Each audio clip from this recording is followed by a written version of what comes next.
அப்படி நல்லது கட்டுறது ஆராய்ஞ்சு அறிஞ்சு என் பிள்ளை உனக்கு அப்படி சுய பரீட்சையும் வச்சேன். வாய்ப்பூட்டு திறந்து அழகும் பார்த்தேன். ஊரறிய உலகறிய அப்படி மகா சிவராத்திரியில பாட்டை நான் ரெட்டப்படி ஏறி நிக்கிறப்ப என் புள்ள அங்கத்தை தொட்டு உன் அங்கத்தை கூறுபட்ட அங்காய இந்த அங்கத்துல நான் வர வச்சேன். ஊருக்கும் உலகத்துக்கும் சேதி சொல்ல வச்சேன். நல்லது கட்டுறது சொல்லி வர வச்சேன். ஆலயம் கட்டுறேன்னு கேட்டேன். அந்த ஆலயத்துக்கு நீதி கொடுத்தேன்.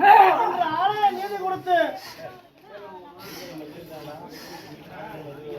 கட்டுமன அந்த பணியானது இன்னைக்கு நிறைவு பெற இடத்துல நிக்குதுடாப்பா. சரியா? இருந்தாலும் என் பிள்ளைய கட்டி மறிக்கிற வேலை அவன் எல்லைக்குள்ள நடந்துட்டு இருக்கிறாப்பா. அப்படி நான் உனக்கு நீதி கொடுத்தேன், சேதி கொடுத்தேன், வாய்ப்பு விட்டு துறந்தேன், அழகு பார்த்தேன், நல்லது கட்டது சொல்லி கொடுத்தேன். எங்க மை மந்திர செய்வன கோளாறு இருந்தாலும் அதை காட்டியும் கொடுத்தேன். எல்லைக்குள்ள இருக்கிறவளாலும் சரி, அப்படி நீ எடுத்து வணங்குறவளா இருந்தாலும் சரி, எல்லாம் ஒரு ரூபம் நாம வேற. எல்லாம் ஒரு ரூபம் நாம வேற. அவ சொன்னா இவ சொன்னா அப்படிங்கிறது எனக்கு தேவையில்லை. அப்படி இனி வரும் காலங்களில் என் பிள்ளைய எவனும் கட்டி மறிக்காத செயல்பாடை நான் கொண்டு வந்துடுறேன். சரியா? அப்படி நீ கட்டுற அந்த ஆலயத்தை அப்படி நீ சொன்ன நாள் மாறி போனாலும் என்னோட ஆவணி மாசத்துக்குள்ள சரியா முடிச்சு கொடுத்துறேன். நான் 3 மாசம் இறுதியா எடுத்துக்கிறேன். சரியா? ஏன் அந்த 3 மாசம்னா என் பிள்ளையோட கொஞ்சம் பொருளாதாரம் இப்ப கம்மியா இருக்கு. அந்த பொழப்பையும் ஓட்டி கொடுத்து பொருளாதாரத்தையும் வாங்கி கொடுத்து நல்லது கட்டது செஞ்சு கொடுத்து அந்த ஆலயத்தையும் கண் திறக்கிற நாள் என்ன தூக்கி சுமக்கிற புள்ள ஏன் தொண்டு செய்யற பிள்ளைகளோட நான் கலந்துக்குவேன் நீதியும் கொடுத்துருக்கேன். அதே போல நான் கட்டாயம் திறந்து வைப்பேன், நீதி கொடுப்பேன்.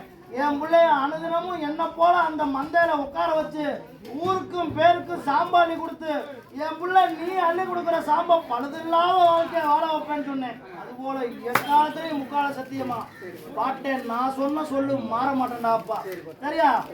அப்படி இதுக்கு மேலேயும் என் பிள்ளைய ஒருத்தன் கட்டி மறிக்க வருவானா அப்படிங்கிற கேள்வியை நீ வச்ச என்கிட்ட. அப்படி அந்த அந்த நிலைக்கு நான் விட மாட்டேன். சரியா? ஆனா வழிமுறையோட நான் உன்னை எடுத்து வச்சிருக்கேன். நான் எடுத்து வச்ச புள்ள பாட்டை என்ன போலயே நாளையும் சூட்சமமா உணர்ந்துக்கணும். நல்லது கெட்டது என்ன ஏதுங்கிறத உணர்த்துற காலத்துக்கு நான் உன்னை கொண்டு வந்திருக்கேன். நல்லது கெட்டது உனக்கு சொல்லி கொடுத்துக்கிட்டு வந்துருக்கேன். இனிமேலும் அவன் என்னை மறுச்சா இவன் என்னை மறுச்சாங்கிற செயல் சொல்லு என் காதுக்கு வரக்கூடாது. புரியுதா? அது போல நடந்துக்குவியா? அப்படி நான் கொடுக்குற கனிய உன் ஆலயம் கட்டுற பாரு அந்த இடத்துல அப்படி எது மத்திசமான இடமோ அங்க போய் வச்சிரு. புரியுதா? என் சாம்ப கனி அங்க போயிடணும். புரியுதா? அப்படி சோட சோரம் இடையில அப்படி வாகனத்துல இருந்து என் பிள்ளைக்கு சோட சோரம் வந்துச்சு. அதையும் நான் மாத்தம் பண்ணி கொடுத்துட்றேன். சரியா? காவலுக்கு நான் ஒரு கனி கொடுத்துட்றேன். இது உன் ஆலயத்துக்கு மாத்திடக்கூடாது கனிய. இது உன் ஆலயத்துக்கு. இனிமேல் எந்த சோட சோரமும் இல்லாம உன் ஆலய பணி தொடர்ந்து நடக்கும். ஆவணி மாசத்துக்குள்ள கண் திறந்து நீ ஊரையும் உலகையும் கூட்டி என்ன போல மந்தையில அமர்ந்து மந்தையில உட்காந்து 1000 பேத்துக்கு அள்ளி கொடுக்குற சாம்பலுக்கு பழுது இல்லாம அதுவே நீ வாழும் காலம் வரைக்கும் பொழப்பா உனக்கு அமைச்சு கொடுத்து நீதி கொடுத்து வாழ வைப்பேன். சத்தியம். அதே போல என் புள்ள பாதுகாப்புக்கும்